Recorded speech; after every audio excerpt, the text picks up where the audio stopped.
دنیا کے Muslim leaders خاموش ہیں جب عرب حکومتیں اسرائیل کے ساتھ ڈیلز کر رہی ہیں۔ ایک ملک آج بھی کھلا کہہ رہا ہے ہم قدس کے لیے لڑیں گے، لیکن سوال یہ ہے کیا واقعی ایران امت کے لیے، فلسطین کے لیے لڑ رہا ہے یا یہ سب صرف سیاست کا حصہ ہے؟ کیا ولایت فقیہ ایک نظام ہے یا پھر امام مہدی کے مشن کی تیاری؟ اس ویڈیو میں ہم صرف جذبات نہیں، پروف، تاریخ اور نیت کی روشنی میں دیکھیں گے کہ ایران کس لیے لڑ رہا ہے، امت کے لیے یا خود کے لیے۔ اس لیے اس ویڈیو کو پورا دیکھیں، کیا پتہ ان سوالوں کے جواب اس ویڈیو میں مل جائیں جو آج کل سبھی کے دلوں میں چل رہے ہیں۔ فلسطین اسلام کا مسئلہ ہے، صرف عرب کا نہیں۔ آیت اللہ خامنئی کا یہ جملہ ہر قدس ڈے پر ریپیٹ ہوتا ہے۔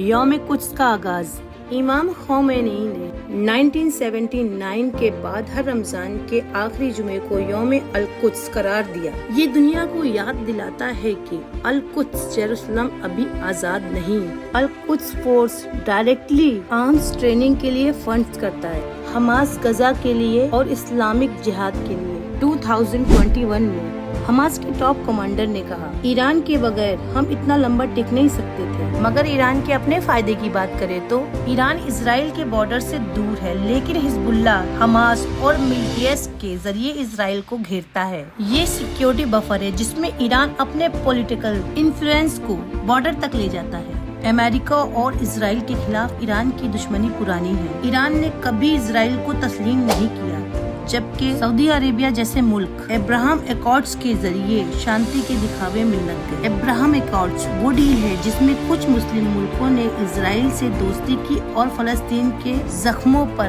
خاموشی کا مرہم لگایا۔ ایران موسٹلی شیعہ لینڈ موومنٹس کو سپورٹ کرتا ہے۔ فلسطین میں بھی ایران انہی گروپس کو مدد کرتا ہے جو اس کے آئیڈیالوجی کے قریب ہے۔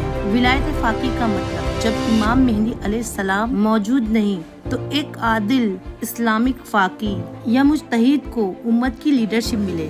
ایران میں آج بھی آیت اللہ خامنئی ولی فقیہ ہیں، اسپرچول اور پولیٹیکل دونوں لیڈرشپ ان کے پاس ہے۔ کیا یہ صرف ایران تک محدود ہے؟ نہیں، ایران اوپنلی کہتا ہے ولی فقیہ پوری امت کے مظلوموں کی رہنمائی کرے گا، مگر سسٹم کی وجہ سے سنی کنٹریز کے ساتھ ٹینشن بڑھتا ہے، وہ اسے اپنی سیاست میں دخل اندازی سمجھتے ہیں۔ اب سوال یہ ہے کیا ایران سچ میں امت کے لیے لڑ رہا؟ تو یہ دونوں باتیں سچ ہیں۔ ایران نے فلسطین کو سب سے زیادہ سیکریفائسز دیے، پولیٹیکل، فائنینشیل اور مورل لیول پر، مگر اس مدد کے پیچھے اس کا اسٹریٹجک انٹرسٹ بھی ہے۔ پھر بھی جہاں دنیا نے منہ موڑ لیا وہاں ایران نے کم سے کم آواز تو اٹھائی۔ لیکن ہر ملک اپنے مقصد بھی رکھتا ہے۔ ایران بھی ایک ملک ہے، فرشتہ نہیں۔ مسلم امت کو نہ عرب لیگ نے بچایا نہ UN نے۔ جو بھی کچھ کیا وہ صرف ایران جیسے ملکوں نے کیا جنہوں نے خوف کے بجائے قدس کا پرچم اٹھایا۔ کیا ایران کی نیت 100% صاف تھی؟ تو یہ کہنا مشکل ہوگا، مگر کام وہ کر دکھایا جسے دنیا صرف ٹویٹ کر رہی ہے، اور ایران کی نیت کا حساب اللہ کرے گا، لیکن ان کی ہمت کا انکار کرنا بے انصافی ہوگی۔ اب آپ سب بتائیں، آپ کیا سوچتے ہیں؟ کیا ایران واقعی امت کے لیے لڑ رہا ہے؟ ایران نے جنگ جیتنے کا دعویٰ نہیں کیا، بلکہ اس نے ظلم کے سامنے جھکنے سے منع کر دیا۔ کیا اس سے غزہ میں ہو رہے ظلم کو ایران رکوائے گا؟ اپنی رائے کمنٹ ضرور کریں اور اس ویڈیو کو ضرور شیئر کریں۔